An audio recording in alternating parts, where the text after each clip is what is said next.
Yesterday, President Trump signed an executive order aiming to dismantle the Education Department. Joining us now, Margaret Spellings, President and CEO of the Bipartisan Policy Center. She's also a former U.S. Secretary of Education, and no one should be surprised, I don't think, Madam Secretary. This was been talked about for quite a while by President Trump, and I guess you'd have to say that people that voted for him should not be surprised by this. I guess that's right. And as a result, I mean, it's not going to be easy. I don't know if you can do it this way. I don't know what your thoughts are. And I don't know whether you think you're in favor of it. There are a couple of things that I didn't realize that I'm finding out. $1.6 trillion in student debt. That would make the Department of Education one of the largest banks in the United States. And it doles out $270 billion a year. And whoever is president can basically decide who gets some of these block grants for their own agenda. And we've had no improvement in any scores anywhere since it's been around.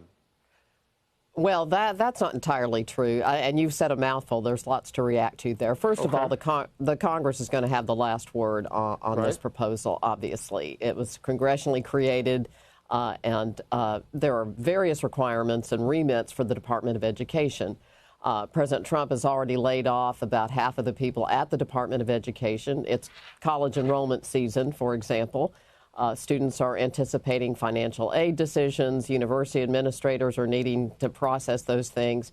You know, the Trump administration says, and it's encouraging, that the funding levels will continue, that we are still in service to low-income and special education students on the K-12 side, and financial aid on the higher ed side. And you're right, it's a big bank. So I have a lot of questions about whether they're going to be able to meet the requirements, the congressionally mandated requirements that they're charged with these reduced levels of staffing. And further, if we're sending money to the states and we're eliminating those oversight and data functions at the department, how will American taxpayers know if they're getting any return on their investment? Is it overregulated because it's a federal program at this point? Does a lot of it fall through the cracks? I mean, $2.2 billion for a program, a block grant to support effective instruction.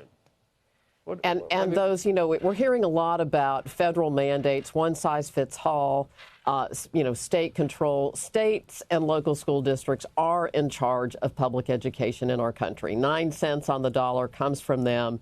They stipulate curriculum, they write tests, they set the passing scores for tests, they describe reading lists, on and on and on. And the federal government is prohibited from those one-size-fits-all sorts of decisions. The federal thesis about the Department of Education is it's an agency that was founded in the Great Society, that we as Americans believe that everyone should have opportunity for education as a route to the American dream, and that all Americans had an interest in helping support that, irrespective of zip code or rural or urban status or anything, especially for low-income and special needs students. Right, but you've got, so the student loan, we saw what Biden tried to do with the student loans. It's $1.6 trillion. Yeah. It is estimated that $500 billion is eventually going to be written down, and that's just like an entitlement. That's just another unfunded entitlement, and all it does is drive up college.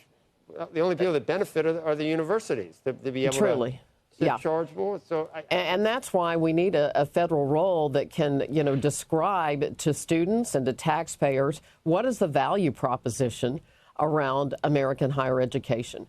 You know, you shouldn't be taking hundreds of thousands of dollars of debt for programs that are not going to have a payoff in the job market. Or if you do, you should do that, you know, eyes wide open and maybe on your nickel and not on the taxpayers of America. But I think that role of data and information and truth-telling, both on K-12 and in higher education, is critically important. And really, the U.S. Department of Education, or the federal government, it can certainly live elsewhere in the federal government, is really the only place that kind of data can be surfaced and understood. And we can really help states and school districts understand what's working and where. Is it true or false? No country spends more and gets less for what they're spending on. You said I was wrong about that, or that no. not... I mean, that's largely true. We also in America are attempting to do something that few other countries do. I mean, we do believe that teach this math idea... and English, teach math and reading, and watch the scores go down every single year in and year out. Well, our thesis as Americans is that every single person who shows up, special needs, low income, so on, that those students ought to be served in our public schools, that it's virtually a universal right. Countries around the world, they have tracking systems. They say you're here, you're there, you're academically able, here's your track, and so forth. So we are a nation of second chance believers, and that opportunity ought to be provided broadly. So we're trying to do something a little different from lots of other countries around the world. Where would it fall through the cracks? Are we worried that, because I can't see why the federal government would be better than state and local governments. If you had the same amount of money and you gave it to one, you try and do it from the federal level, or we'll give you the same amount of money and you try and do it from the state or local level. What are we worried? That some of the states are going to be not very good at doing this?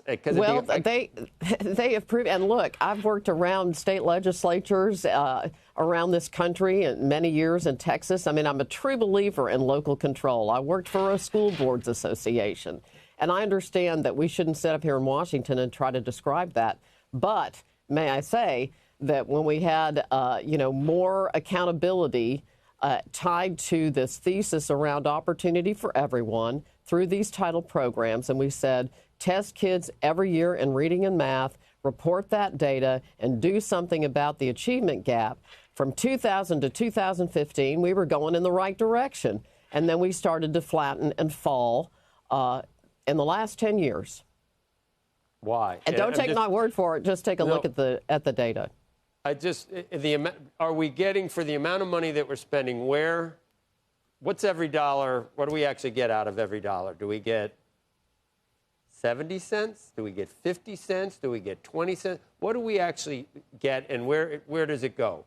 It varies widely, because these title programs that we're talking about on the K-12 side of the house, if you will, have tons of latitude. I mean, school districts and states, they decide, do they want to lower class size ratios? Do they want to buy technology? Do they want to, you name it. They have lots of discretion around those title funds, a lot of local control.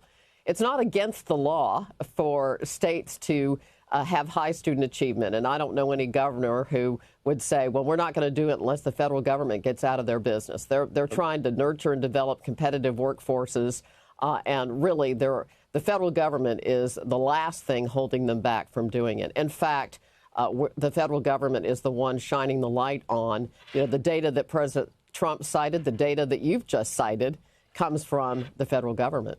Yeah, I'm just wondering, where's the problem with it? You got the block grant here and all this money, and what we said about this $270 billion that we spend, and then here coming out the other side is these test scores.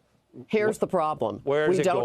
We don't have an expectation that every student can and should have the opportunity to achieve, and we don't resource that priority like we mean it. So we have a lot of resources, and if you're a very experienced teacher, because of the way union contracts and other processes run, you're in a cream puff high school. If you're struggling, brand new, you're trying to educate our most disadvantaged kids. So we don't put our money where our mouths are. That's a matter of local control, as a matter of fact. So, just a sense of urgency around, the needs of students, and that we need to keep student achievement top of mind. And that's one of the things I'm worried about, is as we have the niceties of these conversations, which bureaucracy should run these programs, I hope that we won't lose sight of the things that you rightly say, and that is the very, underwhelming student achievement we have in the aftermath of a 10-year period where we were going in the right direction.